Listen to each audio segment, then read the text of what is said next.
All right, Steve Says Boom fans. Today, of course, is not a good day. Chadwick Boseman has passed away way too young via medical conditions. Awful, awful. One can only imagine the pain that's going on around his family and friends. Condolences, of course. Just as a reminder to people, you never know what's going to happen. And if you want to say something to someone that you know, say it. You may not get that chance again. Something may happen. You may regret it. Anyway, the topic of this little video is the impact of the Black Panther movie on comics, comic culture, and collectors. Black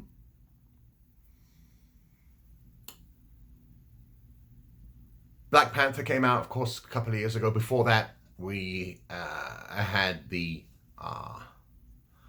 Blade trilogy of movies there with Wesley Snipes. We've also had the Netflix series there with Luke Cage, Power Man. But then you may be wondering, why did the Black Panther movie, have so much more of an impact? It's definitely going to be a subject that people are going to be exploring for many, many years. You know, it's just a weird series of events that happened, and then there was an explosion. The weird series of events, I think, is the fact that for some strange reason, the Black Panther seemed to be under like a cloaking field for many years. Black Panther's been around since 1966. Been around a long time. Fantastic Four 52. Introduced in a very powerful way. The Black Panther defeated the Fantastic Four. Like that. Yeah, the same Fantastic Four that defeated Galactus. And countless other massive cosmic beings. Couldn't be the Black Panther. So, obviously, Stan and Jack wanted to introduce a significant and powerful black character to the Marvel Universe. Not only that, but not an American, African. So, Blade, of course, is American. Power Man is American. Power Man is, of course, you know, more of an urban character. They're on the streets. She was in jail. Blade, another sort of urban character, although he's dealing with vampires. Urban character. Black Panther. He's the king of an entire country. Wakanda. Not just any ordinary country. In the Marvel mythos, Wakanda was never invaded. Has managed to progress without any other influence from outsiders at a level that surpasses basically every other nation on Earth. And they hold the secret of vibranium, of course, which is, you know, the secret of half of their success.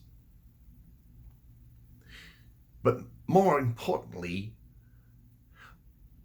what in that mythos struck such a chord with so many people?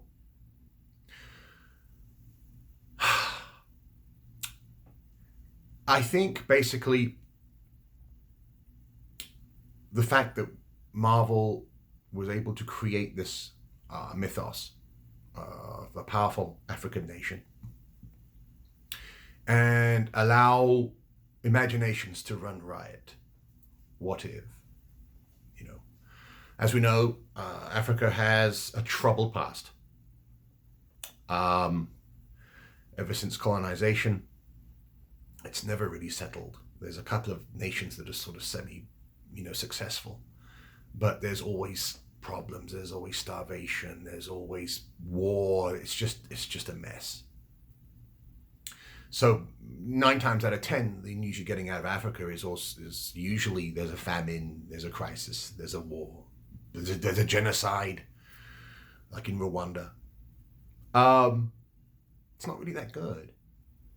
So, for young comic book fans, especially of coming from a black heritage, they can latch on to this history and think, what if? That's what I like to read about. Success, power, responsibility. So, people come in, they see the film, and this cultural explosion takes place. First things first, of course. You have to give credit. You've got to give a huge tip of the hat. The actor Chadwick Boseman nails Black Panther the way that I always thought I imagined him to be talking and to hold himself as a ruler, as a king, but not with arrogance, just knowledge and acceptance of his own powers and abilities. He didn't need people kissing his fingers and stuff like that. So for me personally, after reading Black Panther stories for many years, it was like, oh my word, it can't get any better than this. And of course, obviously the director was a huge Black Panther mythos fan and had a vision for how that film was going to be made. Wasn't going to be funny, wasn't going to be slapstick, they weren't going to destroy the character. They weren't going to destroy Wakanda the same way they did Thor. As you know, Thor has been completely destroyed. Asgard's destroyed. Everyone's dead. He's just now wandering around the universe as a fat drunk. The director of Black Panther would never allow that. He'd been waiting years to get his hands on this franchise and made sure it was done in a classy manner. And what was the effect? Millions of people going in, seeing that movie, coming out, and then a portion of those millions saying, I want to read more about the Black Panther. I want to read more. I want to explore this character. Where do I go? Went online. Well, there's a comic shop in my area. They can go to Amazon. If you're a comic person, you know, quite quickly you realize that there's various series. And this is the key.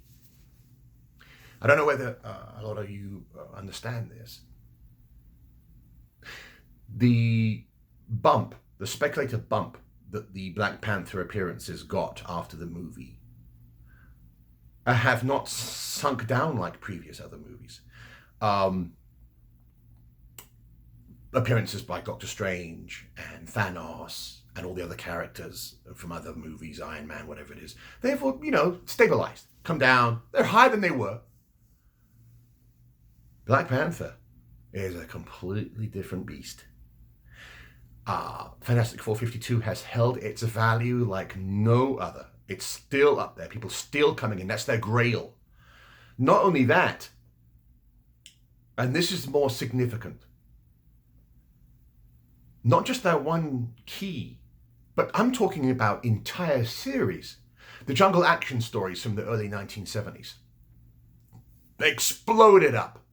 And they're still hard. They're still being sought after. Especially, of course, you got the first appearance of Killmonger in there. And then it led on to the Black Panther series from 1977, the Jack Kirby series, issue 1 through 15. That book exploded. Go and find a 9.8 Black Panther #1 right now. Yeah, get your wallet out. Book is still high.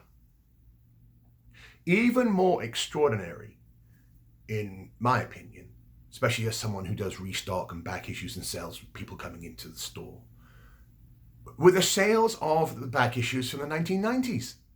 The Marvel Knights series that came out in the late 1990s. Selling like hotcakes. We would restock, they would sell. We would restock, they would sell. They would restock, we would sell. We're like, oh, we're out. We got to go and find some more. That doesn't happen. That really doesn't happen. For example, Doctor Strange. You got your Strange Tales 110, but it was already high. Collectors, boom, focused on the Doctor Strange 169. Book doubled, tripled its value overnight. But what about issue 170 through 183? Prices didn't explode on those. You can still put that run together like this. Okay? There was rumors that Nova was going to appear in Guardians of the Galaxy. Nova #1. Boom!